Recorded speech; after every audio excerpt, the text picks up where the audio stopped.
Hi everyone, how are you doing? Good, awesome. Well, my name is Scarlett Batchelor and I am the CEO and founder of CoeoFitness. But it isn't just me, so I am up here on stage today, but we also have our creative director, Hannah Yang, over in the corner. And then our technical director, Annabelle Jimenez, there she is right there. So I'm up here representing the team, but it's a pretty amazing team pulling this endeavor together. So Coeo operates in boutique fitness, and boutique fitness today is a $26 billion segment, and it's the fastest growing segment of fitness.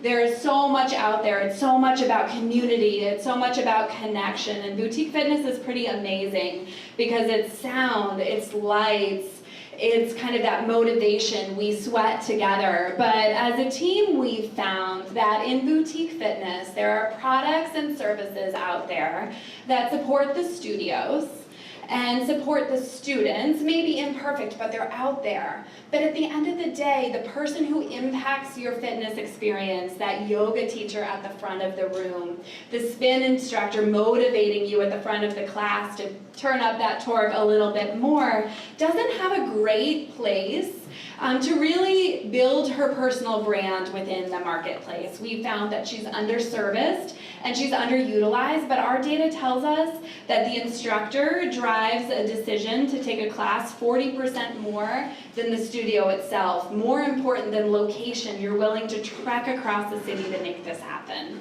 So Coeo brings together boutique fitness through the means of the instructor. We really recognize this full triad. And as a network, it's so much about that emotion. So we are an app-based network that brings together boutique fitness through the means of the instructor. She can house her personal brand on that platform, connect to her clients, connect to her students. And it really gives students a holistic view of the market. And I think I told you guys, a couple of you guys this earlier, I knew I had to get a yoga class in before this because if I was going to stand up on stage in front of all of you, I needed to sweat it out a little bit ahead of time. So I had about 2.5 hours to kill. I live in Cambridge. I rode my bike here with all of this stuff on my back. And so I had a couple choices, and I had a couple favorite instructors. But I had to go to 4 or 5 different apps or websites to figure out what I was going to do tonight. I did end up going to Core Power Yoga Ink Block. Lindsay's class was amazing. But Coeo will actually be the single place where all of the network can come together in the future. So this is just a little bit of a view in terms of what Coeo looks like. On the left-hand side, you can see Allison Young here. She's an amazing instructor. You can check her schedule. You can contact her if you want to see a direct message. And there's also a bit of chatter here, so you can learn kind of, is there a wait list in her class? You can go through, and as a student, you can actually self-curate this list. So I personally have my favorite instructors. I love Derek Durkin over at Barry's Boot Camp. I'll go to Laura Mucci or Kelly Fierra's class over at Everybody Fights, or Candace Peak at Handlebar is amazing. So you're able to self-curate your list, and then you can geolocate, sort by day, time, activity, etc. But as I said before, this is a $26 billion segment, so the opportunity for Coeo not only to support the instructors, but also aggregate this total market is significant. The fulcrum of our revenue model is taking a booking fee within that Coeo interface, within that 3-sided interface. We'll link into the scheduling API, drive a booking fee really for that client loyalty and that booking. We actually take part of that and we kick it back to the instructor to incentivize them to fill their classes and all of that. So we see this as a $2 billion market opportunity. So if all goes well, we're working on that unicorn status. So it's really significant. And I think what's important here is it's not just about transactions, it's not about discounting, it's about that emotional relationship.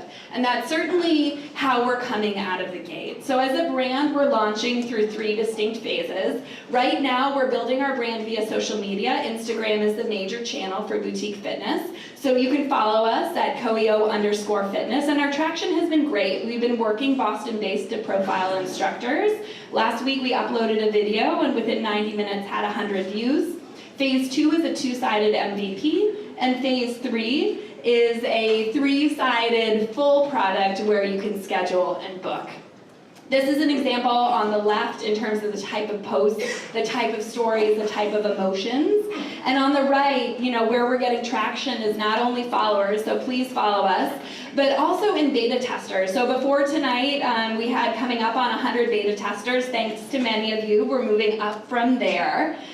So tonight, my ask of all of you is to get excited, to follow Instagram, Coeo on Instagram, and also go to CoeoFitness.com and sign up to be a beta tester. If you come downstairs to the 4th floor and sign up with us, and you sign up to be a beta tester, we are raffling off a fabulous iridescent Swell water bottle. So come down, we got a little prize for you tonight. So thank you so much. It's been a real pleasure. It's been really fun talking to you downstairs, and please come see us and vote for us at the end of the night. Thank you. Yes, please. Does your app standardize the fitness weight for each student?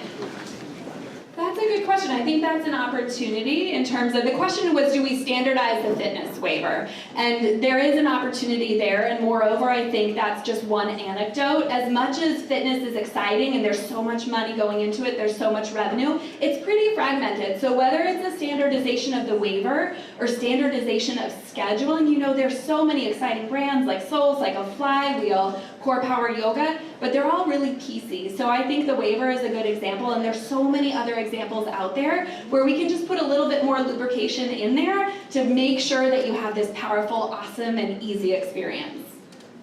Any other questions? Okay, amazing. Oh, sorry, there's one in the back. Yeah. Do you worry at all about ClassPass and how it seems like they would do this pretty easily? Yeah, so ClassPass is probably the largest piece out there, and they're crossing $200 million this year with lots of great funding, but they only have access to 5% of classes out there because they're a discounting model. So studios who have extra inventory will put it on ClassPass, but it's not a holistic view, so we really consider ourselves a complement.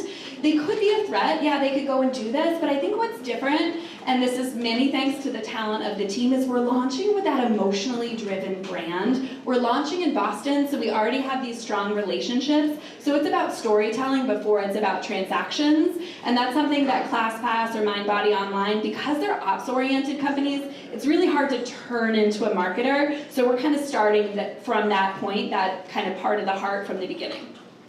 Great, thanks guys.